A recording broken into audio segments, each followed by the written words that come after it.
தாவக கூட்டத்தில் பெண்கள் மீது கண்ணாடி பாட்டில்கள். ஆதவ அர்ஜுனா கொந்தளிப்பு.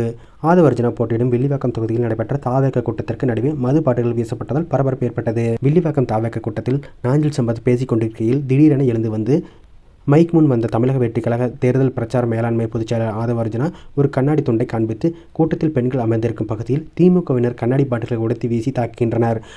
அவர்களை காவல்துறையினர் உடனடியாக கைது செய்ய வேண்டும். எங்களுக்கு எவ்வளவு கொடுமை செய்கிறீர்கள். கரூரிலிருந்து எவ்வளவு இடைஞ்சல்கள். எங்களுக்கு நியாயம் கிடைக்காமல் நான் இங்கிருந்து நகர மாட்டேன்.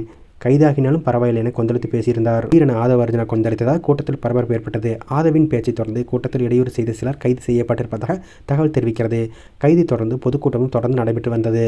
முன்னதாக காயமடைந்த பெண் மருத்துவமனைக்கு கொண்டு செல்லப்பட்டார். உடனடியாக காவல்துறை விசாரணை நடத்தி குற்றவாளியை கண்டுபிடிக்கும் வரை தான் இங்கிருந்து புறப்பட மாட்டேன் என ஆதவ அர்ஜுனா ஆவேசமாக கூறியதால் சலசலப்பு ஏற்பட்டது.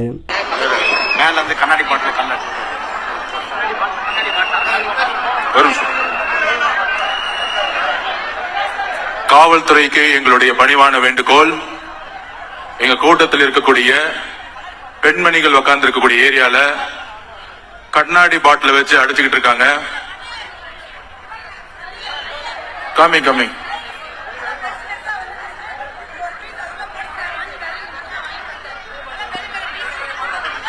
சோடா பாட்டில் கண்ணாடி பாட்டில வச்சு அடிச்சுக்கிட்டு இருக்காங்க. தூள் பாட்டில உடைச்சு தூள் அடிச்சு ஒரு பெண்மணியோட ஷோல்டர் அடிச்சிருக்காங்க. திமுகவுடைய இந்த சதி திட்டத்திற்கு நாங்கள் குரல் கொடுப்போம். காவல்துறையினை கடுமையாக இப்பொழுதே கண்டிக்கிறோம். இல்ல இதே இடத்துல நாங்கள் உட்காருவோம், கிளம்ப மாட்டோம். என்ன அராஜகம் நடந்துகிட்டு இருக்கு? கண்ணாடி பாட்டில் வச்சு அடிக்கிறதா ஜனநாயகமா? திரு மு.க. ஸ்டாலின் சார் நிப்பாட்டியா, எல்லாத்தையும் நிப்பாட்டியா. இப்ப எவ்வளவுதான் அடிப்பீங்க? நாங்க பொறுமையா இருந்துகிட்டு இருக்கோம்.